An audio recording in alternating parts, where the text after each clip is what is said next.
मेरा नाम अंकुर है, मेरी वाइफ तारू। इतना एक्साइटमेंट देख के बहुत अच्छा लग रहा है हमें। और मैं पेशे से इंजीनियर हूँ। मेरी वाइफ ने एमबीए किया है। और आज हम अगले 1 घंटे में जो बात करेंगे, हो सकता है आप इस हॉल में पहली बार आज आए हो, इस बिजनेस में पहली बार आए हो, आज सुन रहे हो इस हॉल में बैठकर, या हो सकता है आप में से कुछ लोग अपनी कार में अपनी टेप पर या सीडी पर सुन रहे हो। और अगले 1 घंटे में हमारी टॉक सुनकर आप क्या डिसीजन लेंगे, इस पर डिपेंड करेगा कि क्या ये बिजनेस आपकी लाइफ में कुछ इम्पैक्ट करेगा या नहीं करेगा। जैसे रेडियो पे चैनल आते हैं ना, या टीवी पर, तो ट्रांसमिट तो सारे चैनल एक साथ होते हैं। डिपेंड करता है आप कौन सा चैनल पिकअप करते हैं। सास बहू भी साथ में आता है, आस्था चैनल भी साथ में चलता है, कार्टून भी साथ में चलता है, स्पोर्ट्स चैनल भी साथ में आता है, गानों का चैनल भी, मूवी का चैनल भी, सब साथ में चलते हैं। पर आपका रिसीवर क्या पिकअप करता है, उस पर डिपेंड करता है कि आप क्या देख पाएंगे। तो सेम चीज आज है, हमारा ट्रांसमीटर तो बहुत कुछ ट्रांसमिट करेगा, पर आपका रिसीवर क्या पिकअप करेगा, इस पर डिपेंड करेगा कि जब आप यहां से बाहर निकलेंगे आज इस हॉल से, तो क्या लेकर आप बाहर निकलेंगे, है ना।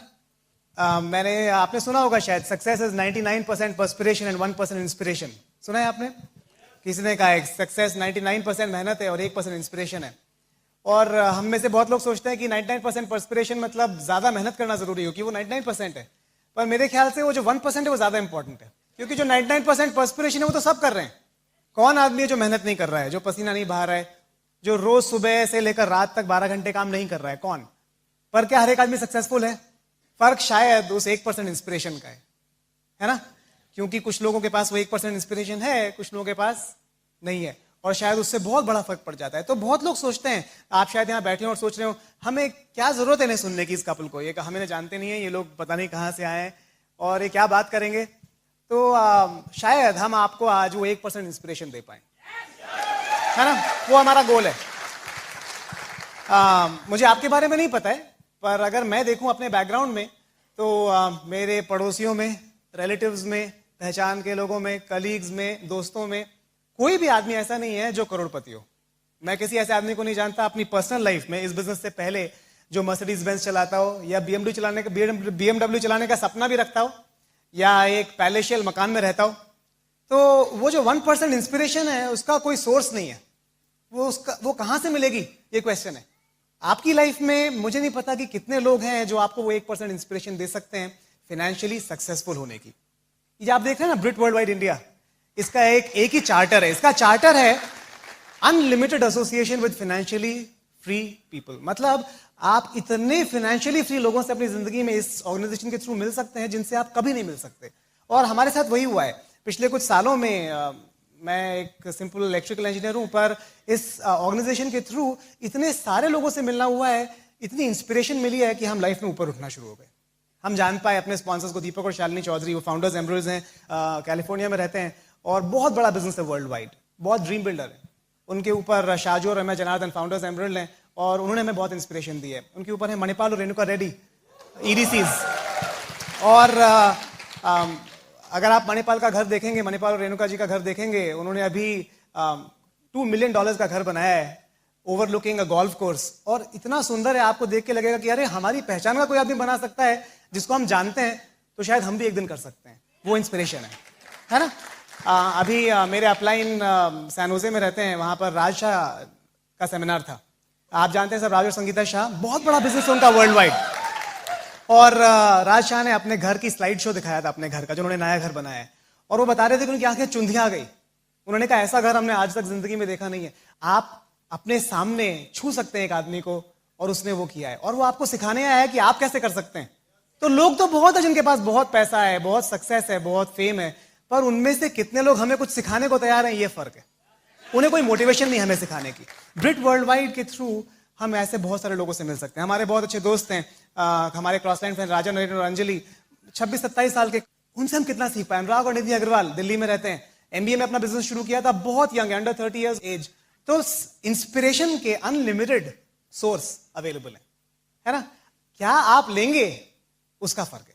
आज आप यहां से बाहर जब जाएंगे तो आप क्या डिसीजन लेंगे अपनी लाइफ के लिए। इनफैक्ट मैं तो सोचता हूं कि अपनी लाइफ के ज्यादातर डिसीजन हम लेते ही नहीं है। आपके पैदा होने का डिसीजन आपका श्योरली नहीं था, नाम भी आपने नहीं रखा, किसी और ने रखा, वो डिसीजन भी आपका नहीं था। किस स्कूल में गए वो भी आपका डिसीजन नहीं था। हम में से ज्यादातर लोगों ने क्या करियर चुना वो भी हमारा डिसीजन नहीं था मेरे ख्याल से। वो कैसे लिया था डिसीजन कि जिस सब्जेक्ट में ज्यादा मार्क्स आ गए आप उस फील्ड में चले गए। और काउंसलिंग में आप खड़े हुए, आपने आगे वाले से पूछा अच्छी ब्रांच कौन सी है, उसने कहा अरे आजकल इलेक्ट्रिकल का बड़ा जोर है, चलो हम भी इलेक्ट्रिकल भर देते हैं। इस तरह आप इलेक्ट्रिकल इंजीनियर बन गए। ज्यादातर हमारे करियर डिसीजंस ऐसे, डेमोक्रेसी कहते हैं ना, डेमोक्रेसी आप पोलिंग सी करते हैं अपनी लाइफ में। हम 5 लोगों से पूछते हैं, 5 में से 4 ने जो कहा वो कर लेते हैं। हम अपने डिसीजंस बहुत, शादी के लिए आप लड़की के 5 फोटो आते हैं, पहले कोई चुनता है, फिर छटाई करता है, फिर आपके 50 में से 5 फोटो निकाल के रखता है, फिर आपको बोलता है 5, फिर आप पूछते हैं आप लोगों को क्या अच्छा, कौन अच्छी लग रही है ना। आप अपनी पसंद देखते हो और सबसे ज्यादा लोगों को जो पसंद आती है आपको तो ठीक है इससे ही करेंगे। तो मैं कह रहा हूं कि जो आपकी लाइफ के बहुत इंपॉर्टेंट डिसीजंस हैं, जो कि हमारी लाइफ को बनाते या बिगाड़ते हैं, वो भी हम खुद नहीं लेते ज्यादातर। अगर आप पीछे मुड़ के देखें तो शायद 1 या 2 ही डिसीजंस होंगे आपकी लाइफ के जो आपने खुद लिए होंगे। मेरा ये मानना है ये बिजनेस आपकी जिंदगी बदल सकता है। इस बिजनेस से आप इतना पैसा कमा सकते हैं, इतना रिकग्निशन ले सकते हैं, इतना फ्रीडम पा सकते हैं कि आपकी पूरी जिंदगी का रुख बदल सकता है। क्वेश्चन ये है कि इस बिजनेस को करने या ना करने का डिसीजन अगर आप इस रूम में पहली बार बैठे हैं तो आप लेंगे, या आपके पेरेंट्स लेंगे, या पड़ोसी लेंगे, या घर का कुत्ता लेगा, या आपके दोस्त लेंगे, या आपके कलीग्स लेंगे। ये मेरा क्वेश्चन है। होपफुली वो डिसीजन आप ले पाएंगे, और अगर आप वो डिसीजन ले पाए तो आपके लिए एक टर्निंग पॉइंट बन जाएगा आपकी लाइफ में। नहीं ले पाए, जैसे चलती जा रही है वैसे चलती रहेगी। हम लोग अपने बारे में थोड़ा आपको थोड़ी सी चीजें बताना चाहते हैं। हम कैसे यहां तक आए इस बिजनेस में, और शायद उससे आपको कुछ हिंट्स मिल सके कि आप क्या कर सकते हैं। मैं इंदौर से हूँ ओरिजिनली। मेरे पेरेंट्स इंदौर में रहते हैं। मेरे फादर इलेक्ट्रिकल इंजीनियर हैं और मेरी मदर रिसर्च साइंटिस्ट हैं। और शुरू से हमने पढ़ाई का माहौल देखा है, वही किया। ऑब्वियसली हमारा भी गोल था कि मैं और मेरा छोटा भाई है हमारी फैमिली में, हमारा गोल था पढ़ाई में हम आगे जाएं। वही हमें सिखाया गया था शुरू से। हमारा एटमोसफियर, फैमिली एटमोसफियर वैसा था और वही किया। हमेशा अपने स्कूल में टॉपर रहे। और सबसे मेजर चीज़ जो मुझे याद है पिछले सालों में, वो है मेरा डिसीजन कि मैं IIT जाना चाहता हूँ। और मेरे ख्याल से हर आदमी जो इंजीनियरिंग करना चाहता है वो IIT जाना चाहता है, क्योंकि वो सबसे प्रीमियर इंस्टीट्यूट है इस कंट्री में। और तब मुझे, जब मैंने IIT का एग्ज़ाम दिया, तब मुझे अपनी लाइफ का पहला फेलियर मिला। क्योंकि जब मैंने पहली बार एग्ज़ाम दिया तो लिस्ट में मेरा नाम नहीं था, और वो मेरे लिए बहुत बड़ा फेलियर था, क्योंकि मुझे लगता था कि मेरी सारी ज़िंदगी उस पर टिकी हुई है। जब नहीं हुआ तो मेरे आसपास सब लोगों ने कहा कि नहीं कोई फ़र्क नहीं पड़ता। क्या फ़र्क पड़ता है, कहीं भी चले जाओ, कहीं भी पढ़ लो, it doesn't make a difference. कोई फ़र्क नहीं पड़ता, आप किस कॉलेज में हो क्या फ़र्क पड़ता है, 5 साल बाद सब बराबर हो जाना है। और तब पहली बार मैंने एक डिसीजन लिया जो कि मेरा डिसीजन था, क्योंकि वो ऐसा डिसीजन था जो सबके डिसीजन से अगेंस्ट था। जो सब कह रहे थे उसका बिल्कुल उल्टा था। और मैं बहुत खुश हूं आज इतने सालों बाद कि मैंने ऐसा डिसीजन लिया जो जिस डायरेक्शन में बाकी लोग जा रहे थे उससे उल्टा था। मैंने कहा नहीं, मैं एक और बार तैयारी करना चाहता हूं, मैं IIT ही जाना चाहता हूं। और मैं बहुत खुश हूं आज कि मैंने वो डिसीजन लिया, मैं IIT पहुंच गया और नींव पड़ी अपना डिसीजन ले पाने की। और नींव पड़ी इस बात की कि जिस डायरेक्शन में भीड़ जा रही है उस डायरेक्शन से उल्टा जाना ज्यादा अच्छा हो सकता है। खैर IIT पहुंचे, वहां पर कहते हैं ना आप अपनी गली में तो कुत्ता भी शेर होता है। जब वहां पहुंचे तो इतने सारे लोग थे जो दिग्गज थे, वहां जाके फिर लगने लगा रहे हम तो फिर ऑर्डिनरी हो गए, ये तो फिर से भीड़ में आ गए। जैसी भीड़ वहां थी ऐसी भीड़ यहाँ पर है। तो लगा 1 साल 2 साल निकल गया, लगा रहे यहाँ पे कुछ अलग करना चाहिए अब। तो वहाँ पर एक एक्सचेंज प्रोग्राम के लिए रिक्वायरमेंट थी IIT दिल्ली में, और मैंने उसके लिए अप्लाई किया, उसमें मेरा सिलेक्शन हो गया। तो ऑब्वियसली हम क्या करते हैं, फिर से इलेक्शन हुआ, सबको फ़ोन लगाए, मौसा जी को, पापा को, मम्मी को, भाई को, बहन को, सबको फ़ोन लगाते हैं ना हम, आपको क्या लगता है, आपको क्या लगता है। सबने क्या बोला, बेवकूफ़ी मत करो, जहाँ पे हो वहीं रहो। और मुझे लगा इसका एग्जैक्टली उल्टा करना चाहिए, वही ठीक होगा शायद, तो एग्जैक्टली उल्टा किया। और एक्सचेंज प्रोग्राम में इंजीनियरिंग का 1 साल करने के लिए मैं फ्रांस पहुंच गया, लियोन, इंसा द लियोन, एक साउथ फ्रांस में एक इंस्टीट्यूट है। और 1 साल मैंने इंजीनियरिंग वहाँ करने का डिसीजन लिया। बहुत अच्छा डिसीजन लिया, मुझे लगता है मेरी ज़िंदगी का सबसे इंजॉयबल 1 साल वो साल था। इतना एक्सपोजर मिला लाइफ में उस यंग एज में कि बहुत ज़्यादा मज़ा आया, आज तक मुझे वो याद है टाइम। पर 5-6 महीने बाद वहाँ पर लगने लगा ये तो फिर वहीं आ गए भीड़ में, क्योंकि वहाँ पर 200 एक्सचेंज स्टूडेंट थे, वो हर कंट्री से आए हुए थे। वो बात अलग है, 2-2 3-3 2-2 3-3 पर एक जगह तो फिर भीड़ थी ना, तो फिर लगा रहे कुछ और करना चाहिए यहाँ, तो फिर हम भीड़ में आ गए। और उस टाइम पर जनरल इलेक्ट्रिक ने, एक कंपनी जनरल इलेक्ट्रिक जो बहुत बड़ी कंपनी है, उन्होंने अपनी रिक्वायरमेंट निकाली थी कि हम 2 ट्रेनीज ढूंढ रहे हैं अपनी एक प्रोजेक्ट के लिए 6 महीने के लिए जर्मनी में। और मैंने अप्लाई तो कर दिया, और फिर फ्रांस से फोन लगाया सबको, आपको क्या लगता है क्या करना चाहिए? ऑब्वियसली सबने क्या कहा, तुम पहले ही इतनी बेवकूफियां करते हो, तुम एक और बेवकूफी करना चाहते हो, बिल्कुल नहीं करना। और जैसे ही हमने सुना बिल्कुल नहीं करना, क्या किया? एग्जैक्टली उल्टा। मैं तो अंकुर गुप्ता पहुंच गए जर्मनी, हैमलिन, नॉर्थ जर्मनी में एक टाउन है हैमलिन, और बहुत कुछ सीखा उस टाइम में, क्योंकि पहली बार मैं एक जॉब एनवायरनमेंट में आया था जहां पर एक कंपनी में काम किया पहली बार। और हमारी ट्रेनिंग होती है इंस्टीट्यूट में, मतलब इंजीनियरिंग में 3 महीने की, और मैंने ट्रेनिंग की 6 महीने की। बहुत बड़ा रिस्क था, पर कहते हैं ना, नो रिस्क नो फन।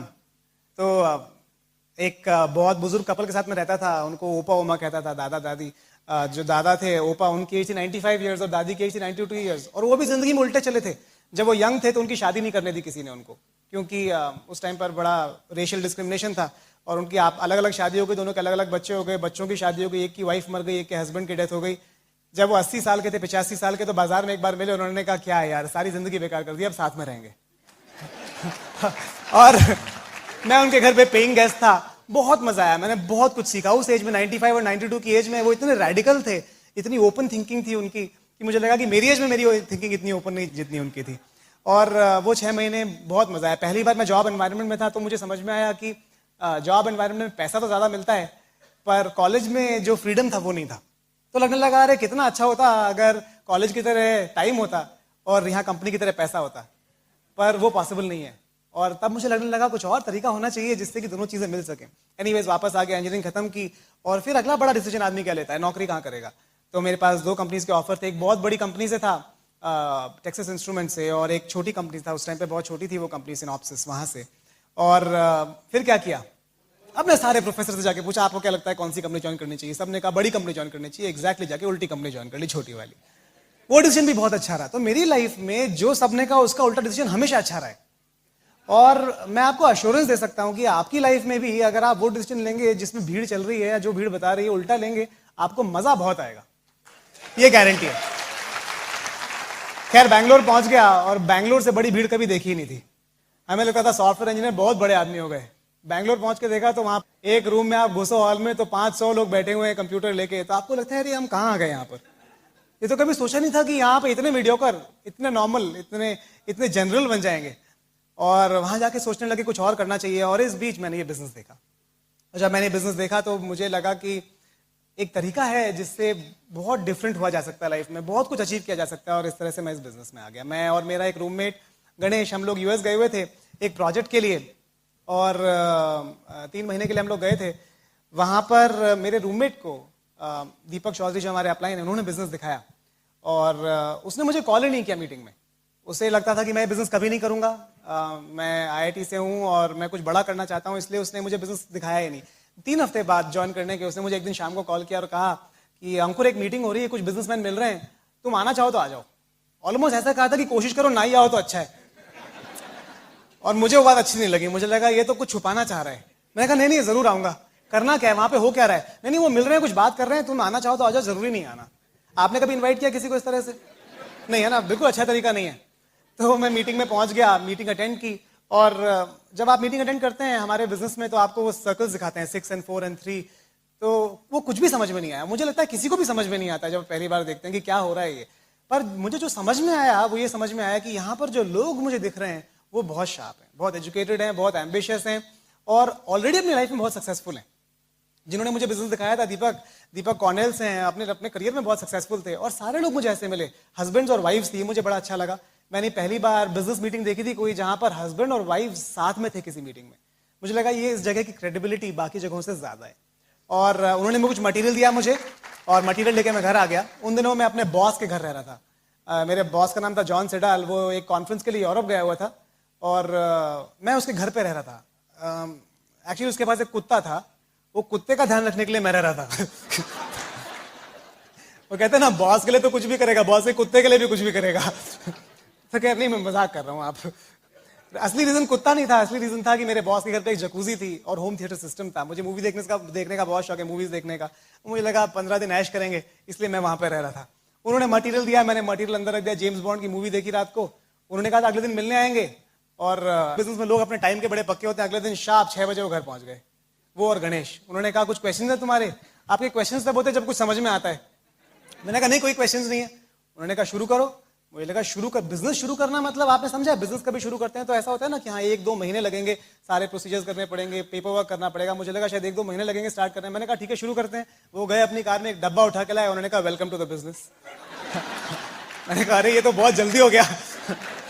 कितना इन्वेस्टमेंट है? उन्होंने कहा $200 का इन्वेस्टमेंट है। और फ्रैंकली $200 मेरे लिए बहुत बड़ी चीज नहीं थी उस टाइम, क्योंकि कोई खर्चे ही नहीं थे। तो मैंने $200 दिए और बिजनेस साइन कर दिया। मुझे कोई आइडिया नहीं था कि क्या बिजनेस है, क्या करना है, क्या होगा, पर यह था कि अंदर से कुछ भूख थी कि कुछ और करना है। अपने जॉब के अलावा अपना टाइम, एक्स्ट्रा टाइम यूज करने के लिए, वीकेंड्स यूज करने के लिए मैं कुछ करना चाहता था और बिजनेस स्टार्ट कर दिया। मैं 1.5-2 महीना वहां पर था। मैंने सिस्टम देखा, बहुत सारी मीटिंग्स अटेंड की, टेप्स सुनी और मुझे बहुत अच्छा लगा, पर बिजनेस में करना क्या ये कोई आइडिया नहीं था। इस बीच मेरा जो रूममेट था गणेश, वो वापस इंडिया आ गया और वापस आके चेन्नई जाके उसने अपने पेरेंट्स को बताया कि मैंने बिजनेस स्टार्ट किया, ऐसा ऐसा बिजनेस है। उसके पेरेंट्स ने तो बिल्कुल उसका लेफ्ट राइट सेंटर हो गया, क्योंकि इतना डांटा उसको कि तुझे वहां पे हमने इसलिए भेजा था, तूने इतनी पढ़ाई की है, तुझे तो नासा का साइंटिस्ट बनना है और तू ये क्या साबुन बेचेगा क्या? और वो बहुत डर गया। उसने हमें कॉल किया कि मेरी मम्मी ने कहा मैं सुसाइड कर लूंगी अगर मैंने बिजनेस किया। तो हमने उसे कहा देख यार, इतनी जल्दी कोई नहीं मरता है, तू चिंता मत कर, तू स्टार्ट कर। पर उसने कहा नहीं नहीं नहीं नहीं नहीं नहीं मैं नहीं कर सकता। और मैं वापस आ गया इस बीच में 2 महीने बाद। मैंने कहा तू स्टार्ट नहीं करेगा तो मुझे और ऊपर स्टार्ट करना पड़ेगा। इस तरह से मैं दीपक के अंडर स्पॉन्सर हो गया। दीपक चौधरी मेरे अपलाइन बन गए फॉर्चुनेटली। और अनफॉर्चुनेटली मेरा रूममेट जो मुझे इस अपॉर्चुनिटी में लाया, जिसने मेरी जिंदगी बदली, वो उसका रास्ता बदल गया और उसने एमएस किया और अब वो यूएस में जॉब कर रहा है। फिर एनीवेज, पहली बार मैं किट लेने गया एमवे डिस्ट्रीब्यूशन सेंटर। किट भी खुद ही लेना था क्योंकि अपलाइन तो यूएस में थे। और जब किट लेने गया तो पहली बार प्रोडक्ट देखा। अब तक प्रोडक्ट ही नहीं पता था। ये पता था बिजनेस बहुत अच्छा है, पर प्रोडक्ट ही नहीं पता था। सोच सकते हैं आप कितना इग्नोरेंट था। तो जब 420 का वो कपड़े धोने के लिए हमारा डिटर्जेंट है 420 रुपए का, मैं तो ऑलमोस्ट गिर गया, क्योंकि 420 रुपए के तो अंकुर गुप्ता के घर में बर्तन भी नहीं थे। 420 रुपए का बर्तन धोने का साबुन मतलब क्या करेंगे उसका? हमारे मेड कभी आती थी, कभी नहीं आती थी, कभी साफ करती थी, कभी नहीं करती थी। 320 रुपए का फर्श पोंछने का साबुन। हमें लगा इसका भी क्या करेंगे। खैर लगा ये तो नहीं चलेगा, ये हम कर नहीं सकते। सिर्फ 6-7 प्रोडक्ट्स थे कुछ साल पहले। अब प्रोडक्ट लाइन बहुत एक्सपैंड हो गई है, छोटे साइजेस आ गए हैं, सैशेज आ गए हैं 5-5 रुपए के भी। और तब ऐसा नहीं था, तब प्रोडक्ट्स बहुत महंगे थे, इसलिए लोग बहुत डरते थे बिजनेस करने में कुछ साल पहले। शायद आप में से भी कुछ लोग इसलिए डर रहे हो कि अरे प्रोडक्ट्स बहुत महंगे हैं, पर बहुत बदल गया प्रोडक्ट्स। तो बहुत ही अमेजिंग है अब तो। खैर तो लेकिन डर लगा कि अगर ये नहीं करेंगे तो फिर बैठ के रोज टीवी देखेंगे, उससे अच्छा है कुछ किया जाए। और मैं किट लेके आ गया और किट लाके मैंने अपने घर पे रखा। हमारे जो काम वाली आती है उसको दिया। हमारे यहाँ साउथ में एक बहुत फेमस बर्तन धोने का साबुन आता है, सबीना। हमारी मेड बोलती है भैया आप सबीना ला के दो। और मैंने कहा ये सबीना क्या होता है? बोलती है वो सबसे अच्छा बर्तन धोने का साबुन होता है। मैंने कहा बॉस ऐसा है, हमारी मर्सिडीज तो ये प्रोडक्ट से आने वाली है, क्या तो तुम जॉब रख लो या तुम प्रोडक्ट रख लो। तो उसको जबरदस्ती प्रोडक्ट यूज कराना शुरू किया और वो जो चीज 6 महीने चलती थी वो 1 महीने में खत्म कर देती थी। तो खूब पीवी होता था, तो बहुत बढ़िया था। अभी हमारे यहाँ ओपन मीटिंग होती है बैंगलोर में, एक मीटिंग हर हफ्ते हम ये सिस्टम अरेंज करता है, जिसमें आप जाते हैं, प्रेजेंटेशन देख सकते हैं।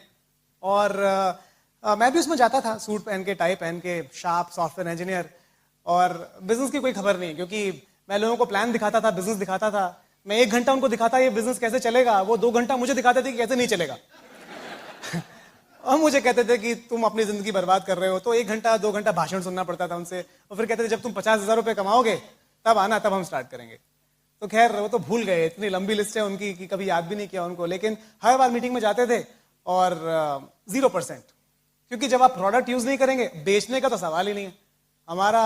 हमारी इज्जत खराब होती थी बेचने में। तो बड़ा स्टेटस प्रॉब्लम था कि प्रोडक्ट तो हम नहीं बेच सकते, बिजनेस दिखा सकते हैं बट प्रोडक्ट नहीं बेच सकते। तो वॉल्यूम 0, क्योंकि बिजनेस में हमारे पैसा तो प्रोडक्ट मूवमेंट से आता है। अगर आप प्रोडक्ट यूज करते हैं या बेचते हैं, दोनों ही नहीं था, ना यूजेज था ना रिटेल था, तो 0। 1 महीना 2 महीना 3 महीना हम एक्साइटेड बहुत थे, फायर्ड अप। हर बार मीटिंग में जाते थे, फायर्ड अप होने में क्या दिक्कत है, पैसे नहीं आ रहे तो क्या हुआ। पर हर बार जाते थे, प्लान दिखाते थे, कोई स्पॉन्सर नहीं होता था, फायर्ड अप दिखाते रहे। फिर मेरा एक क्लासमेट था आईआईटी का, उसको मैंने बिजनेस दिखाया। बहुत अच्छा दोस्त था मेरा आईआईटी से, और रतीश वाही। और उसने बिजनेस स्टार्ट कर दिया। एक्चुअली जब उसने कहा मैं स्टार्ट कर रहा हूं, मुझे विश्वास ही नहीं हो कि ये स्टार्ट होने को तैयार है। खैर उसने बिजनेस स्टार्ट कर दिया और अब 2 सॉफ्टवेयर इंजीनियर, 2 शार्प लोग, well dressed, young, open meeting में जाते हैं, फायर्ड अप। कितना पैसा कमाते हैं? क्योंकि दोनों प्रोडक्ट यूज नहीं करते, दोनों प्रोडक्ट बेचते नहीं है, पर दोनों को मजा बहुत आ रहा है, तो फायर्ड अप, एक्साइटेड। आप समझ लो कैसा बिजनेस है।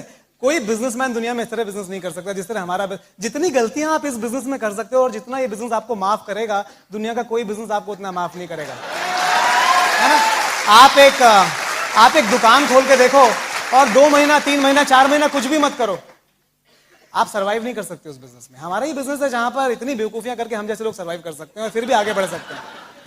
खैर, अभी लिस्ट तो हमारे पास थी नहीं। देखिए, हम लोग तो नॉर्थ इंडिया से हैं, हम लोग थे बैंगलोर में, जानते किसी को थे नहीं। मेरा कोई क्लासमेट इंडिया में नहीं था। मैं और रतीश और हमारे बाकी सारे क्लासमेट्स यूएस चले गए थे। हम दोनों ही थे बैंगलोर में, सिर्फ इंडिया में। तो हम ना क्लासमेट्स को जानते थे ज्यादा, ना किसी को जानते थे, तो हमारी लिस्ट ही नहीं थी। तो हमारे पास एक ही तरीका था, हम नए लोगों से मिलते थे, उनको बिजनेस दिखाते थे, क्योंकि ना रिलेटिव्स थे ना नेबर्स थे, कोई भी नहीं। और जो बाकी नेबर्स थे वो भाषा नहीं समझते थे, वो कन्नड़ा बोलते थे, हम इंग्लिश हिंदी बोलते थे, तो बड़ा गड़बड़ मामला था। खैर, रतीश एक बार अपने घर जा रहा था लुधियाना, दिल्ली से लुधियाना शताब्दी एक्सप्रेस में जा रहा था और उसके पास में एक सज्जन बैठे थे। हमें तो आदत थी लोगों से बात करने की कि भाई हमें तो लोग ढूंढने हैं अपने बिजनेस के लिए, क्योंकि आपके पास 2 ही तरीके हैं, या तो चूड़ियां पहन के आप घर पे बैठ जाएं या फिर कुछ करें उसके बारे में। तो हम कुछ कर रहे थे उसके बारे में, तो हम लोगों से बात कर रहे थे। तो ट्रेन में रतीश ने बात की अपने पड़ोस में जो बैठे थे सीट पे, उन्होंने कहा नहीं मैं तो इंटरेस्टेड नहीं हूं। पर उनके बगल में एक सज्जन बैठे थे, उन्होंने गर्दन निकालने का कि क्या बिजनेस है। रतीश ने कहा अभी तो नहीं बता सकता, मैं लुधियाना से वापस आ रहा हूँ और एक मीटिंग कर रहा हूँ, अपनी वाइफ को लेकर आ जाइए।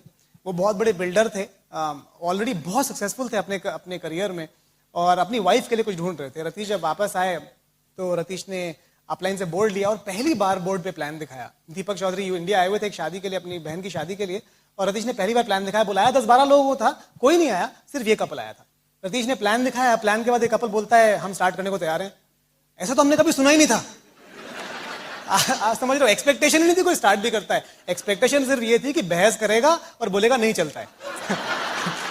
तो उसने कहा कि हम स्टार्ट करने को तैयार हैं। उन्होंने कहा हम स्टार्ट करने को तैयार हैं। तो रतीश ने फटाफट दीपक चौधरी को कॉल किया, दीपक ये तो स्टार्ट होने को तैयार है, क्या करूं। दीपक ने कहा यार चेक ले लो। तो रतीश कहता है यही तो प्रॉब्लम है, चेक नहीं वो कैश दे रहे हैं। अरे तो कैश ले लो, स्टार्ट करो। और हमारे पास ना फॉर्म था ना कुछ था, हमने उनको स्टार्ट कराया, रतीश ने स्टार्ट कराया। बैंगलोर आके हमने उनका किट शिप किया और किट अपने आप पहुंचा। बहुत शार्प कपल था। जब आपको इस बिजनेस में कोई ग्रो करने वाला आदमी मिलेगा तो वो किसी का इंतजार नहीं करेगा, ना लेफ्ट ना राइट, वो अपने आप सक्सेसफुल हो जाएगा। और इस कपल ने अपना किट खुद खोला, खुद सीखा, और 1 महीने के अंदर उन्होंने अपने काका मामा चाचा नाना नानी भाई बहन सबको स्पॉन्सर कर दिया, पूरा खानदान एलओएस में। तो अभी अंकुर गुप्ता और रतीश भाई 0% से सीधे 9% पे आ गए। Fired up. पर चेक कितना आ रहा है, एक ही लगे ना। पर फायर्ड अप, अभी 9% हो गए ना, और क्या चाहिए, सब चलता है बिजनेस। अभी भी स्टेज पे जाते हैं एक्साइटेड, पैसे नहीं आ रहे हैं। पर देखो, एक्साइटमेंट और फायर्ड अप ना पैसे पे डिपेंड नहीं करता, इस पे डिपेंड करता है कि आप कल कितना पैसा कमाने वाले हो, है ना। तो वो होप थी हमारे पास कि एक दिन हम सक्सेसफुल जरूर होंगे। आज नहीं तो क्या हुआ, एक दिन जरूर सक्सेसफुल होंगे। और वो होप बहुत बड़ी होप है, क्योंकि मुझे नहीं पता आपके करियर में, आपके जॉब में, आपके बिजनेस में आपको अपने इनकम को डबल करने की होप है क्या अगले 1 साल में। ज्यादातर लोगों को होप भी नहीं है कि वो होगा। अगर आप अपने बॉस से पूछे मैं अपनी सैलरी डबल करना चाहता हूं, कब तक होगी, वो बोलेगा यार मुझे नहीं पता मेरी कब होगी, तुझे क्या बताऊं। तो वहां होप ही नहीं है, यहां पर होप तो है ना। तो वो होप थी कि हम एक दिन बहुत सक्सेसफुल जरूर होंगे इस बिजनेस में, और वहां से बिजनेस आगे खिसकने लग गया धीरे धीरे। मैंने रतीश ने मुझे एक बिहेवियरल डेवलपमेंट का कोर्स था, उसमें वो ज्वाइन करने के लिए कहा 3 दिन का। और वहां पर इतने सारे ऐसे लोग थे, बहुत सारे, एक कोर्स था वो 3 दिन का, और बहुत सारे लोग थे। जैसे ही मैं वहां गया मेरी तो आंखें चुंधिया गई, इतने सारे लोग, वाह अब तो हो गए डायमंड। और मैंने वहां पर लोगों से मिला, कई लोगों से मिला। वहां पर मेरा एक दोस्त बना मोहसिन खान, और मोहसिन को मैंने बिजनेस दिखाया और मोहसिन ने बिजनेस स्टार्ट कर दिया। और इनफैक्ट रतीश हमारा पहला प्लैटिनम लगे, मोहसिन और उनकी वाइफ हमारा 2nd प्लैटिनम लगे। और उसके बाद उसी कोर्स से मैं अपने घर, हमारा घर काफी दूर था, तो अपने स्कूटर पे लिफ्ट देता था मैं एक और दोस्त को, उनका नाम था कमलेश, और मैंने उनको बिजनेस दिखाया और उन्होंने बिजनेस स्टार्ट कर दिया, और वो हमारे 3rd एमरल्ड लेग हो गए बेसिकली। अभी हुआ ऐसा कि रतीश ने दिल्ली में जिनको स्पॉन्सर किया था उन्होंने किसी और को स्पॉन्सर किया, किसी और को स्पॉन्सर किया, और उनकी बेटी से रतीश की शादी हो गई। तो रतीश को वाइफ अपनी बिजनेस से मिली, समझ लीजिए कैटलॉग से मिली ऑलमोस्ट। हमारे 2nd प्लैटिनम लगे मोहसिन ने एक लड़की को स्पॉन्सर किया, सुमाया ने अपनी बहन उमाया को स्पॉन्सर किया, और मोहसिन और उमाया की शादी हो गई। तो उनको भी अपनी बीवी कैटलॉग से मिली। मुझे कैटलॉग से नहीं, टाइम्स ऑफ इंडिया से मिली है, इसलिए तो मैंने अपने एक और दोस्त को प्लान दिखाया जो मेरे साथ फ्रांस गया था। उसने कहा नहीं this is not for me, ये मैं नहीं करना चाहता। और उसने मुझे एक और दोस्त का रेफरेंस दिया जो कोचीन में था, उसको मैं कोचीन गया प्लान दिखाने के लिए, और उसने बिजनेस स्टार्ट नहीं किया। उसने कहा मैं थोड़े टाइम बाद बैंगलोर मूव करूंगा तब बिजनेस स्टार्ट करूंगा, और 8-10 महीने बाद वो बैंगलोर आ गया, उसने बिजनेस स्टार्ट किया। पर बिजनेस स्टार्ट करने के थोड़े दिन बाद ही फैमिली में सिचुएशन आ गई, फिर वो यूके चला गया, फिर यूएस चला गया, सारी दुनिया घूमने के बाद वापस बैंगलोर आया 2005 में, और उसकी शादी हो गई थी तब तक, गौरव और दिव्या, और वो हमारा 4th प्लैटिनम लेग हो गया। तो ये सारे ऑर्गेनाइजेशंस बहुत बड़े हैं, वर्ल्ड वाइड स्केल करते हैं सारे ऑर्गेनाइजेशंस। हमारा बहुत बड़ा बिजनेस यूएस में इन सारे लेग्स के थ्रू, और हमें बहुत मजा आ रहा था बेसिकली बिजनेस में। आपको सोचना ये है, आपको ये नहीं देखना है कि आप आज कहां पर हैं। अगर आप ये समझ लेंगे कि आप कहां जा सकते हैं और क्या पॉसिबिलिटी है, तो आप कुछ भी अचीव कर सकते हैं, है ना। तो डे टू डे एक्टिविटी के लिए जब आपको फेलियर मिल रहा होगा, जब लोग आपको मना कर रहे होंगे, तो उसको सपोर्ट देने के लिए एक सिस्टम है, और वही सिस्टम है जिससे ये सेमिनार है। और अगर आप ये टेप सुन रहे हैं तो टेप है, और ये सपोर्ट सिस्टम आपको जिंदा रखेगा, क्योंकि हम कन्वेंशनल बिजनेसमैन नहीं है, हमने कभी ना सुना ही नहीं था अपनी लाइफ में, तो हमें सपोर्ट चाहिए था। अगर हमें सपोर्ट ना होता, हेल्प ना होती, तो हम सक्सेसफुल हो ही नहीं सकते थे कभी इस बिजनेस में।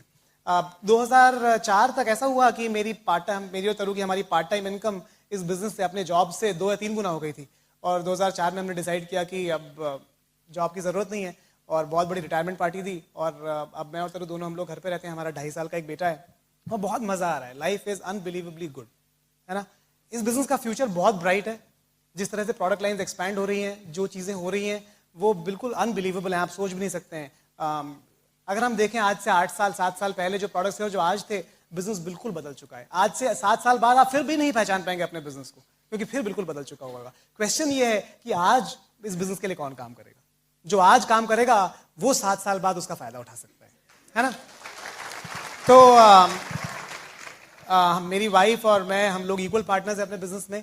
इनफैक्ट तरु के आने से, जब तरु हमारी शादी हुई तो मैं ऑलरेडी प्लैटिनम क्वालिफिकेशन में था, और तरु के आने से मेरे बिजनेस की स्पीड इनफैक्ट कई गुना बढ़ गई। क्योंकि सबसे इंपॉर्टेंट बात है, तरु में बहुत कॉमन सेंस है, बहुत ज़्यादा समझ है इस बिजनेस की, और बहुत अच्छी, बहुत जल्दी लोगों से रिलेशनशिप बनाने की कैपेबिलिटी है। तो मैं चाहता हूँ कि आप थोड़ा पार्ट तरु से सुने, और फिर हम बात करेंगे। Thank you.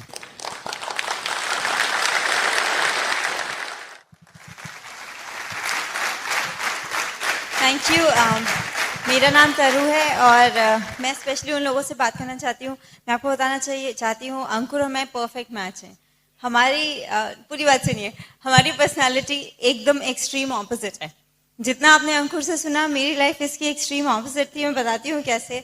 बहुत लोग यहाँ बैठ के सोच रहे होंगे, शायद आप में से जो पहली बार आए हैं, कि ये बिजनेस शायद उन लोगों के लिए है जो ऑलरेडी अचीवर्स रहे हैं अपनी लाइफ में, जो बहुत बड़े ड्रीमर्स रहे हैं, जिनकी एस्पिरेशंस बहुत अच्छी रही हैं, या जो बहुत अच्छी सेल्फ इमेज के साथ बड़े हुए हैं और उनको लगता है कि वो कुछ भी कर सकते हैं।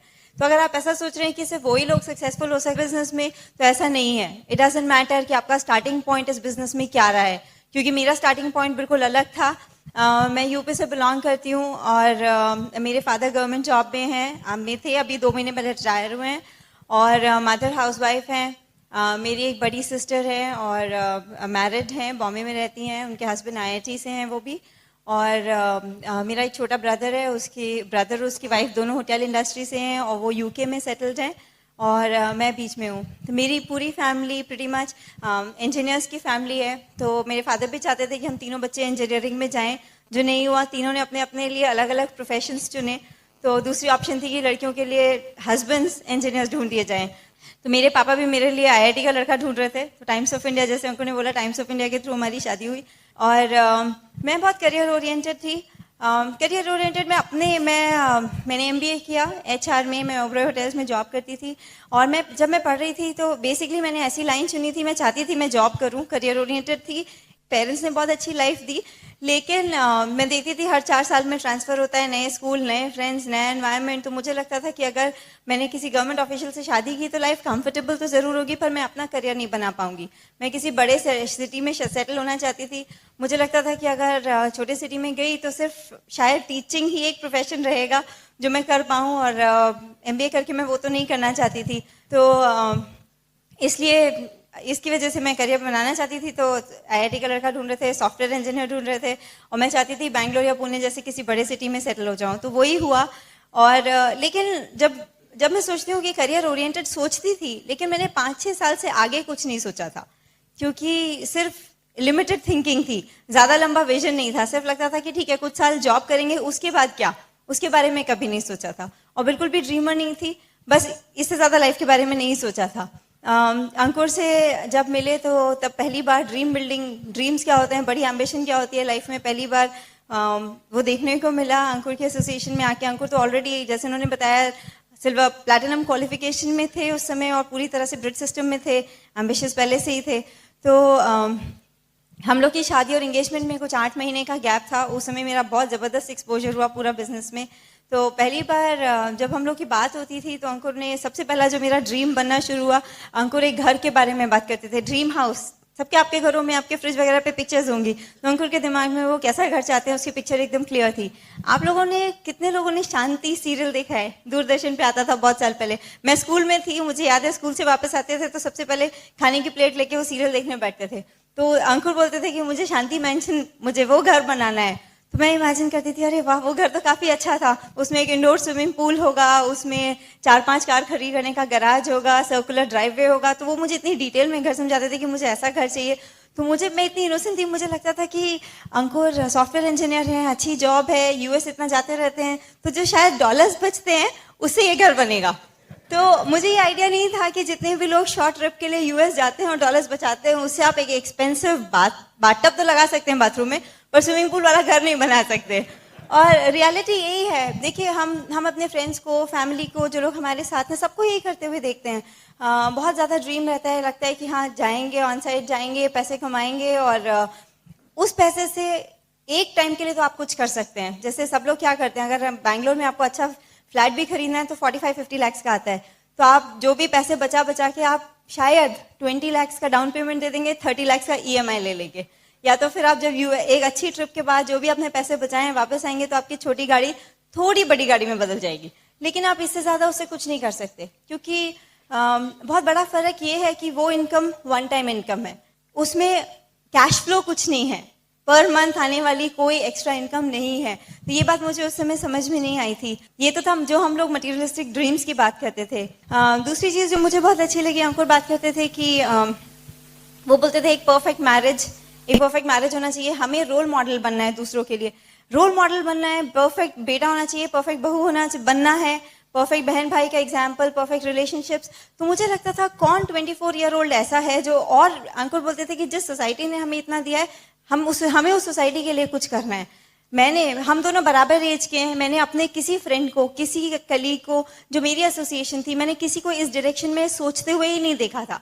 तो मुझे बहुत अच्छा लगा, क्योंकि ये पॉसिबिलिटी थी ही नहीं, सब अपने बारे में सोच रहे थे, उसके आगे तो कुछ सोच ही नहीं रहे थे। और तीसरी चीज जो अंकुर मुझे बोला करते थे, वो बोलते थे यंग रिच एंड फ्री, जो हमारी टेप का टाइटल भी था। लेकिन कुछ साल इस बिजनेस में हार्ड वर्क करने के बाद यंग रिच एंड फ्री तीनों चीजें हमारे लिए भी पॉसिबल हो गई, और हर किसी के लिए पॉसिबल है। तो ऐसे मेरी इस बिजनेस में एंट्री हुई। और शादी से कुछ पहले मैं अपने एक ऑफिस के काम से 2 वीक के लिए बैंगलोर आई, और वो मेरा बहुत अच्छा एक्सपीरियंस था। मैंने कुछ और इमेजिन किया था। अंकुर तो कोर आईबीओ थे, 6:30 शार्प मेरे को मेरे ऑफिस से पिकअप करते थे, और 10:30 तक अपने साथ सारी मीटिंग्स में लेके जाते थे। उसके बाद डिनर करके वापस फ्लैट पे ड्रॉप करके आते थे। तो बहुत फोकस थे, कोई डिस्ट्रैक्शन नहीं था। और आप सोच सकते हैं जो कपल कोटिंग कर रहा हो उस समय भी कोई डिस्ट्रैक्शन नहीं है, तो इसका मतलब फोकस काफी क्लियर है। और उस समय मैं अंकुर के साथ सभी मीटिंग्स में गई। उसके टाइम पे मैंने होम मीटिंग, ओपन मीटिंग सब अटेंड किया। इनफैक्ट उस समय हमारे अपलाइन डीडीसी जो है मणिपाल रेड्डी, वो भी बैंगलोर आए हुए थे, मैंने उनका एक सेमिनार देखा। और डबल डायमंड कुमार शिवरामकृष्णन, उनका भी एक सेमिनार देखा। तो मेरा बैंगलोर का 2 वीक्स का स्टे बहुत ज्यादा इवेंटफुल था। जब मैं वहां पर थी मुझे सब चीज अच्छी लग रही थी, लेकिन मैं कॉन्स्टेंटली एक चीज कंपेयर कर रही थी। मैं अच्छे कॉलेज से पढ़ी, मैंने अच्छी डिग्री ली, मैं अच्छी जगह जॉब करती थी, और मेरे सारे फ्रेंड्स भी वैसे ही थे। लेकिन मैं एक बड़ा डिफरेंस देख रही थी कि जितने भी मेरे फ्रेंड्स हैं, हम सबका रूटीन, मेरे को सिर्फ 2 साल, तब तक से 1-1.5 साल ही हुआ था जॉब करते हुए, और मेरे जितने भी फ्रेंड्स थे, हम सब मंडे टू सैटरडे काम करते थे, कुछ और नहीं करते थे। सैटरडे रात को पार्टी करते थे, और संडे को देर से सो के उठते थे, बाकी घर जो भी काम होता है पेंडिंग वो करते थे, और मंडे से सैटरडे फिर से एक रूटीन लाइफ चालू हो गई थी। तो कॉलेज से फ्रेश निकले हुए, लेस देन 2 years एक्सपीरियंस, हम लोग ऑलरेडी एक रट सिस्टम में आ गए थे। तो मुझे लगता था कि मैंने कंपैरिजन देखा, क्योंकि मैं बैंगलोर में देख रही थी, अंकुर के साथ जितने भी लोग थे सब 22 से 25 की एज ब्रैकेट में थे।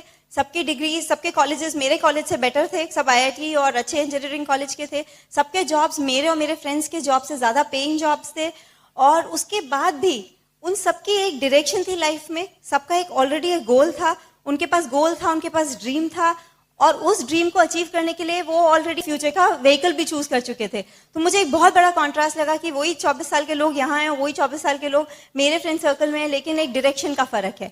वहाँ एक मीनिंगलेस लाइफ बस जा रही थी, Monday to Saturday, Monday to Saturday, Monday to Saturday. और यहाँ पे ये लोग जितने भी लोग थे सब हर इवनिंग अपने फ्यूचर के लिए कुछ कर रहे थे। तो मैंने एक बड़ा कॉन्ट्रास्ट देखा जो मुझे बहुत अच्छा लगा। और बैंगलोर में सब देखा, उसके बाद मैं वापस चली गई और वापस जाके मैंने किसी को नहीं बताया कि अंकुर बिजनेस में है। मैंने सबको बताया कि मैंने वहाँ क्या मजे किए, क्या जो भी मुझे अच्छा लगा सब बताया, लेकिन मैंने किसी को नहीं कहा कि अंकुर बिजनेस में है। क्यों? बिजनेस के साथ प्रॉब्लम नहीं थी, प्रॉब्लम मेरी सेल्फ इमेज में थी। मेरे को लगता था कि लोग क्या कहेंगे। देखिए, जो लोग दो ही तरह के लोग अटेंशन से नहीं डरते, दो तरह के बच्चे। जब मैं मतलब बड़ी हो रही थी, आई वॉज वेरी शाय। ऐसा नहीं था कि अंकुर की तरह स्टेज फियर, मतलब उनको स्टेज फियर नहीं है, he was into debates and things like that, और मैं एकदम ऑपोजिट थी। कोई ग्रुप एक्टिविटी में भी शायद किनारे पे चले जाओ जिससे कोई देख ना सके, वो मेरी पर्सनालिटी थी। तो मुझे एकदम अलग था। तो मैंने किसी को बताया नहीं, क्योंकि जो दो तरह के बच्चे होते हैं ना, एक होते हैं कि जिनको अटेंशन मिलती है, वो जीनियस होते हैं, बिल्कुल एक्सेल करते हैं जहां भी वो कर रहे होते हैं, तो सब लोग उनका एग्जाम्पल्स देते हैं। अंकुर उस कैटेगरी में थे। दूसरी तरह के बच्चे होते हैं जो बहुत बदमाश होते हैं, इसलिए वो नोटिसेबल होते हैं, तो मैं उसमें भी नहीं थी। तो दोनों में मुझे अटेंशन की आदत नहीं थी। और आप कुछ भी चीज जो सोसाइटी, जो आप भीड़ से अलग हटके करते हैं, उसमें आपको अटेंशन मिलता है। तो इसी वजह से मैं किसी को बता ही नहीं पाई कि बताना नहीं चाहती थी कि अंकुर बिजनेस में है। और मुझे इससे ज्यादा अंकुर ने मेरे को दो चीजें बोली। उन्होंने बोला कि इस बिजनेस को बिल्ड करने के लिए it takes guts and a very good self image. और जो भी लोग लाइफ में सक्सेसफुल होते हैं, वो कभी भी किसी की ओपिनियन की चिंता नहीं करते।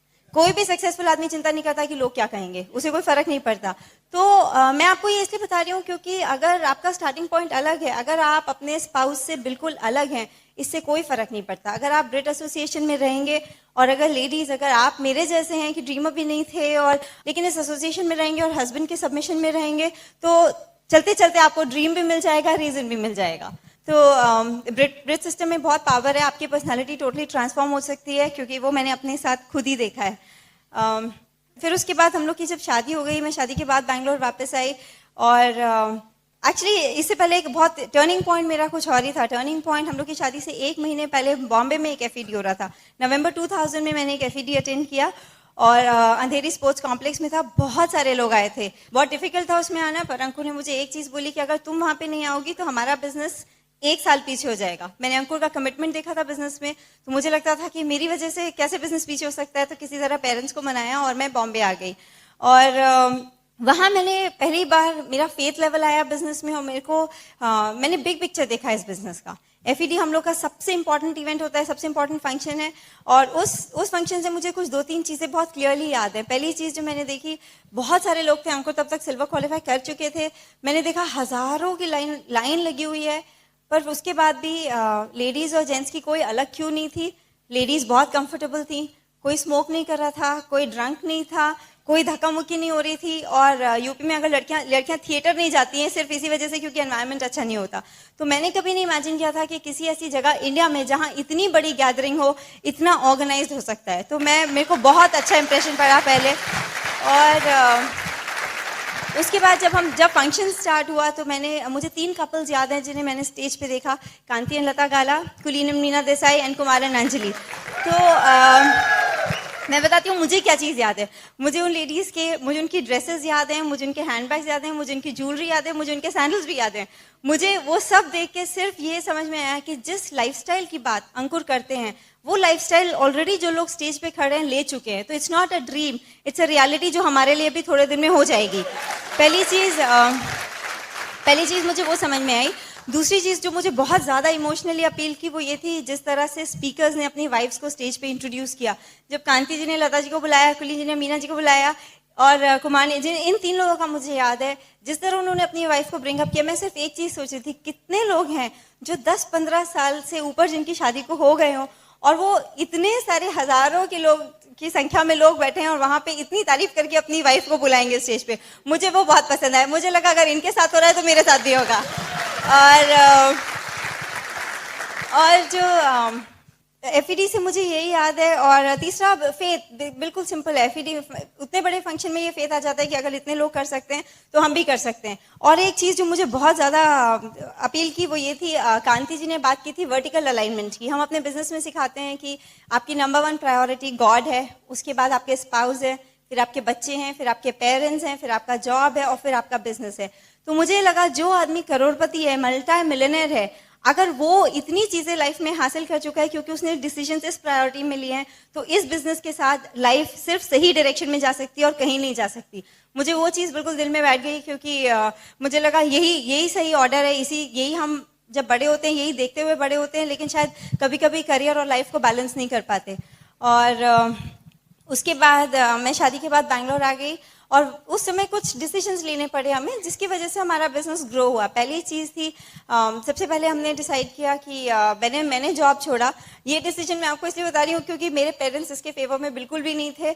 हमारे पेरेंट्स हमारे सबसे बड़े वेल विशर्स होते हैं, लेकिन कई बार जो वो सोचते हैं और जो हम सोचते हैं दोनों में डिफरेंस हो जाता है, क्योंकि इन्फॉर्मेशन का फर्क है। मेरे पेरेंट्स ने एफईडी नहीं देखा था, मेरे पेरेंट्स ने बैंगलोर का कोई फंक्शन नहीं देखा था, उन्हें बिजनेस के बारे में कोई आइडिया नहीं था।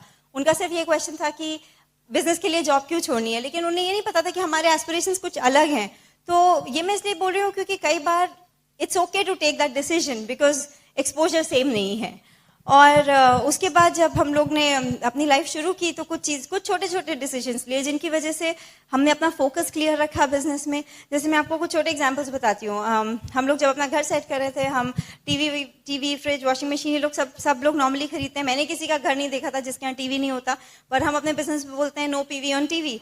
तो अंकुर बहुत क्लियर थे दिमाग में कि हमारे घर में टीवी नहीं आना है, और मुझे इस बात का कोई आइडिया नहीं था कि टीवी नहीं आना है। तो हम गए शॉप पे आराम से, और अंकुर ने बहुत स्मार्टली, ब्रिज सिस्टम में थे, बहुत स्मार्टली मेरे को बोला कि देखो तुम्हें 6 to 11 तो हम बिजनेस बिल्ड करते हैं, 11 o'clock के बाद या तो हम बात कर सकते हैं या तो हम टीवी देख सकते हैं, कौन सा टीवी चाहिए? मैं कहा नहीं चाहिए। तो डिसीजन खत्म। और दूसरी चॉइस उन्होंने दी कि देखो या तो अभी टीवी ले लो या कुछ साल बाद होम थिएटर सिस्टम ले लो, चॉइस तुम्हारी है। तो it was a delayed gratification. ऐसा नहीं है कि हम कभी नहीं देख सकते, लेकिन कुछ चीजें आज के लिए पोस्टपोन कर सकते हैं ताकि बाद में स्टाइल में कर सके, अच्छे से कर सके, रिवॉर्डेड फील करके कर सकें। और फिर दूसरा ऐसे ही हुआ कि बैंगलोर में एक बहुत बड़ा डिस्ट्रैक्शन है। लोग वीकेंड टू वीकेंड, हर सैटरडे संडे, ज़्यादातर महीने में 1-2 बार तो ज़रूर वेकेशंस के लिए जाते हैं। ऊटी है, कोडाईकनाल है, कूर्ग है, बहुत सारे हिल स्टेशन हैं पास में जहाँ पे लोग वर्किंग कपल सैटरडे संडे अक्सर चले जाते हैं। तो कभी उससे भी डिस्ट्रैक्शन होता था। तो अंकुर मेरे को हमेशा बोलते थे तुम्हें ये ऊटी कोडाईकनाल जाना है या यूरोप, मलेशिया, थाईलैंड, इंडोनेशिया जाना है, चॉइस इज योर्स, तुम्हें कौन सी वेकेशन चाहिए? तो हमने वो वेकेशंस पोस्टपोन की। और मैं आपको बताती हूँ, मैंने शादी के 6-7 साल हो गए हैं, और हर फ्री ट्रिप होता है, लीडरशिप सेमिनार, ALS होता है, हम लोग हर ALS में गए हैं, इसलिए बिकॉज हमने छोटे छोटे डिस्ट्रैक्शंस को दूर रखा। और मैं दोनों तरह की वेकेशन में फ़र्क बताती हूँ। हम लोग अगर अंकुर शादी के पहले तो मेरे पास पासपोर्ट था पर उस पर कोई वीज़ा नहीं था, तो मेरा सारा ट्रैवल जो है शादी के बाद ही स्टार्ट हुआ। पर मैं आपको एक डिफरेंस बताना चाहती हूँ। जब मैं अंकुर अक्सर ट्रैवल करते थे, US जाते थे, बहुत जगह जाते थे। पहली बार वो अकेले जाते थे, मैं नहीं जाती थी। तो दूसरों को बताने में तो अच्छा लगता है कि हस्बैंड US गए हुए हैं, लेकिन अपने आप तो बहुत बोर होता है घर में। और एक ट्रिप पे मैं अंकुर के साथ गई थी, और मॉर्निंग से इवनिंग, हम लोग सिंगापुर गए थे, मॉर्निंग से इवनिंग अंकुर कॉन्फ्रेंस में रहते थे और मैं पूल साइड पे बैठ के अच्छे होटल में अकेले बैठ के किताब पढ़ती थी। तो मैंने वो ट्रिप बिल्कुल भी एंजॉय नहीं की, क्योंकि हमने कुछ भी नहीं देखा। और उसी साल से हमने ALS पे जाना शुरू किया। जब हम ALS पे गए, कोई काम नहीं, टोटल फन, और ट्रीट्स यू वर्ल्ड क्लास, एकदम बिल्कुल फर्स्ट क्लास होटल्स में रहे, कोई करेंसी कन्वर्जन नहीं, कोई राइट साइड मेन्यू पे खाने का प्राइस नहीं देखना, we stayed in the best hotels. जिस भी सिटी में हम जहाँ पे लेके गई है, हम हर जगह बेस्ट होटल्स में रहे, बिल्कुल बेस्ट ट्रीटमेंट मिला। तो मैंने बहुत बड़ा उसमें भी कॉन्ट्रास्ट देखा। और इसलिए क्योंकि कुछ सैक्रिफाइसेस इनिशियली किए थे। और ऐसे ही हम लोग पेरेंट्स के साथ बहुत सारे टाइम पे जब बिजनेस कर रहे होते हैं, तो स्पेशली हम लोग नॉर्थ से हैं और हम लोग बैंगलोर में रहते हैं, तो ट्रैवल करना, पेरेंट्स के पास हर फेस्टिवल पे जाना पॉसिबल नहीं होता। तो बहुत सारी होली दिवाली पे हम नहीं गए, लेकिन गिल्टी भी फीलिंग होती थी कभी कभी, लेकिन अभी जब पेरेंट्स आते हैं हम उनके साथ क्वालिटी टाइम स्पेंड कर पाते हैं, क्योंकि वो लोग आते हैं तो हम उनको, इनफैक्ट जब फैमिली ट्रिप हुआ था पटाया के लिए, हम अपने पेरेंट्स को साथ में लेके, अंकुर के पेरेंट्स को साथ में लेके गए थे। It was such a good experience, उनको इतना मजा आया। अभी भी पेरेंट्स आते हैं तो जो भी हम पहले नहीं कर पाए जब हम एग्रेसिवली बिजनेस बिल्ड कर सकते थे, आज हम अच्छे स्टाइल से उनको वापस दे पा रहे हैं। वो लोग आते हैं तो हम वेकेशन प्लान करके कहीं चले जाते हैं, तो जो भी चीज़ हम पहले नहीं कर पाए, सेम चीज़ बच्चों के लिए। पहले हमने एमरल्ड तक तो बिना, एमरल्ड के बाद ही हमारा बेटा हुआ था, तो कभी कभी मदर्स को बहुत गिल्टी फीलिंग आती है कि बच्चे को छोड़ के जा रहे हैं, ये वो। मैं आपको सिर्फ एक चीज़, अपने, मेरा बेटा सिर्फ 2.5 साल का है, लेकिन छोटे से बच्चे इतना सिखा देते हैं उनको, बच्चों को क्वांटिटी टाइम, वो आपको सारे दिन देखें उससे कोई फर्क नहीं पड़ता। बच्चे आपके, आप उनके साथ उनको अनडिवाइडेड 1 घंटा भी दे दो, उनका काम हो जाता है। तो आप कभी भी लेडीज, जो भी मदर्स यहाँ पे बैठे हैं, कभी टेंशन में बिजनेस नहीं बिल्ड करो कि बिजनेस में बहुत टाइम लग रहा है, क्योंकि इट्स अबाउट क्वालिटी टाइम। आप 1 घंटा दे दो, बच्चा पूरे दिन खुश रहता है। उसे भी नहीं चाहिए कि सारे दिन आप उसके साथ रहो, उनको भी थोड़ी स्पेस चाहिए। और देखिए, जो भी हमने किया, मैं आपके साथ वही शेयर कर रही हूँ। कुछ हमने मटेरियलिस्टिक, हमें रिवॉर्ड्स मिले, और जैसे हम बैंगलोर में एक और डिस्ट्रैक्शन था, ईएमआई पे, लोन पे घर लेना, लोन पे कार लेना। हम लोगों ने वो भी थोड़े दिन तक पोस्टपोन किया। जब हमारा बेटा हुआ उसके 2 दिन पहले हमने शेवरोलेट ऑप्ट्रा खरीदी, कैश डाउन 9 lakhs की, 3 years back, which was a good thing, क्योंकि हर कुछ आजकल ईएमआई पे आता है। We didn't want to do that. तो हमारे सर पे कोई लोन नहीं है, कोई डेट्स नहीं है, कुछ भी नहीं है। और बिजनेस ठीक तरह से बिल्ड किया तो अंकुर रिटायर हो सके। और जब बेटा होने वाला था तो अंकुर को पैटर्निटी लीव के लिए अप्लाई नहीं करना पड़ा, मुझे मैटर्निटी लीव के लिए अप्लाई नहीं करना पड़ा। Both of us really enjoy, हमें बहुत अच्छा लगता है कि हम अपने बेटे को खुद बड़ा कर पा रहे हैं, उसके साथ टाइम दे पा रहे हैं। और और एक चीज, पेरेंट्स के साथ, मैं फैमिली के लिए, अगर आपकी फैमिली आपके साथ बिजनेस में है, बहुत बड़ी ब्लेसिंग है, क्योंकि बिजनेस में हम यूनिटी सिखाते हैं, बिजनेस में हम सबमिशन सिखाते हैं। अंकुर का सिर्फ एक छोटा भाई है, और छोटा भाई और उसकी वाइफ, वो हमारे साथ बिजनेस में है, बैंगलोर में ही रहते हैं। तो इनके पेरेंट्स, ये लोग 2 भाई हैं। आप ये सोचिए, 2 डॉटर इन लॉ एकदम साथ में मिलके रहते हैं, कोई ईगो क्लैशेस नहीं, कोई फाइट नहीं, क्योंकि वो हमारा 5th लेग है, फाइट तो हो ही नहीं सकती। तो पेरेंट्स के लिए देखिए कितनी अच्छी चीज है, क्योंकि फैमिली यूनाइटेड है। नहीं तो आज जहाँ पे भी सब लोग बहुत करियर ओरिएंटेड हैं, अग्रेसिव हैं, सबकी लाइफ्स कुछ साल में अलग अलग हो जाती हैं। आप सोच के देखिए, 4 लोग, 4 वर्किंग इंडिविजुअल्स। मैं आपको अपना नॉर्मल स्नैपशॉट बताती हूँ। अगर मतलब हम बहुत थैंकफुल है कि ये बिजनेस हमारी लाइफ में आया। अगर हम इस बिजनेस में नहीं होते तो हमारी लाइफ, टिपिकल कपल की लाइफ ऐसे होती। आप दोनों वर्किंग हो, आप 9 to 6, आप बिल्कुल रोज 9 to 9 ही हो जाता है, हस्बैंड वाइफ दोनों वर्किंग है। आप एक पॉश अपार्टमेंट में, आप बिल्डिंग में एक अपार्टमेंट ले लेते हो, 2 कार्स रख लेते हो, और आप दोनों उस पर आप ईएमआई पे करते हो। अगर बिजनेस नहीं किया होता, हमारे साथ भी यही हुआ होता। और मैं बोलती हूँ, करियर ओरिएंटेड थी और जॉब करना चाहती थी, लेकिन अगर ये सेकंड केस होता तो जॉब करना मेरी मजबूरी होती, मेरी चॉइस नहीं होती, मेरी एम्बिशन नहीं होती। क्योंकि जब आप एक लाइफस्टाइल के यूज्ड टू हो जाते हो, आप उससे कम नहीं रह सकते। और अगर सर पे हमारे ईएमआई होता, बिकॉज हमने एक बड़ी कार और एक फ्लैट लिया हुआ होता, तो मेरी जॉब पे 15 साल का कमिटमेंट होता। क्योंकि एक आदमी की सैलरी से घर होता है और सेविंग्स होती हैं, और एक आदमी की सैलरी से ईएमआई पे होता है। तो थैंक गॉड दैट हमने ये बिजनेस स्टार्ट किया, क्योंकि हम इस पूरे झमेले से बाहर हैं। कोई ईएमआई नहीं, कोई टेंशन नहीं, आई हैव अ चॉइस। अंकुर को भी इनफैक्ट चॉइस मिल गई, लेकिन आई थिंक लेडीज के लिए बहुत बड़ी ब्लेसिंग है अगर उनके ऊपर कोई फाइनेंशियल कमिटमेंट नहीं हो। तो मुझे वो मेरी लाइफ से वो टेंशन बिल्कुल दूर है, and I think it's a great blessing from this business.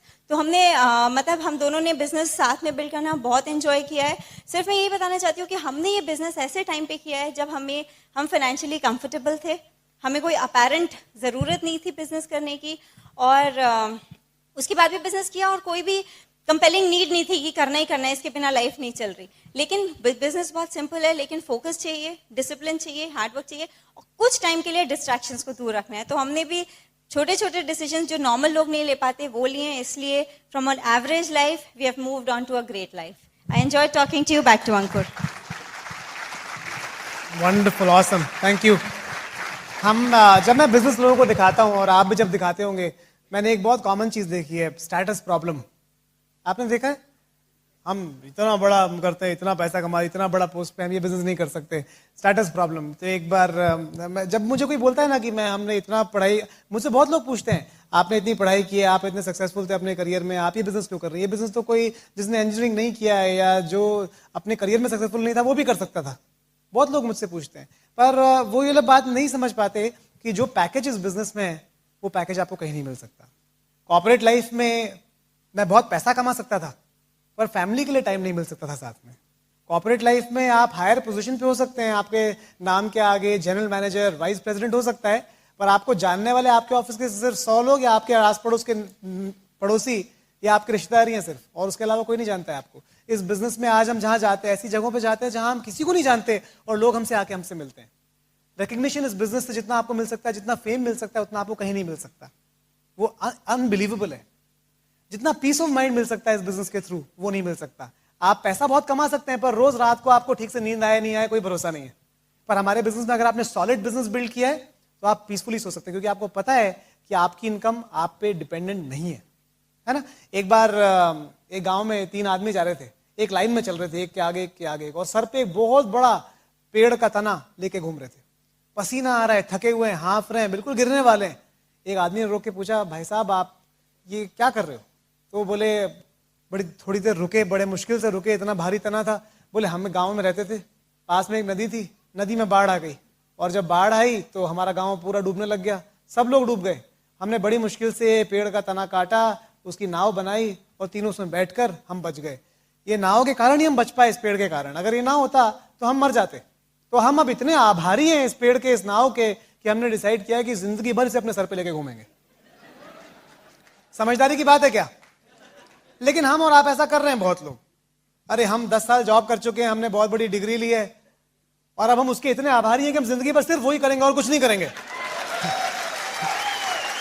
समझदारी की बात नहीं है ना? तो हम रोज रोते रहते हैं कि अरे पैसा नहीं है, हम रोज रोते रहते हैं अरे फैमिली के लिए टाइम नहीं है, हम रोज रोते रहते हैं अरे बहुत टेंशन है, हम रोते रहते हैं हमें बीमारियां होने लगी हैं, हमें नींद नहीं आती रात को, पर हम उसके लिए कुछ करने को तैयार नहीं है। सुना होगा आपने, जरूर सुना होगा, एक आदमी अपने दोस्त के घर गया, वहां पर बैठा तो दोस्त से बात ही नहीं कर पा रहा है क्योंकि कुत्ते की रोने की आवाज आ रही है, कू कू रोए जा रहा है, जोर जोर से रो रहा है।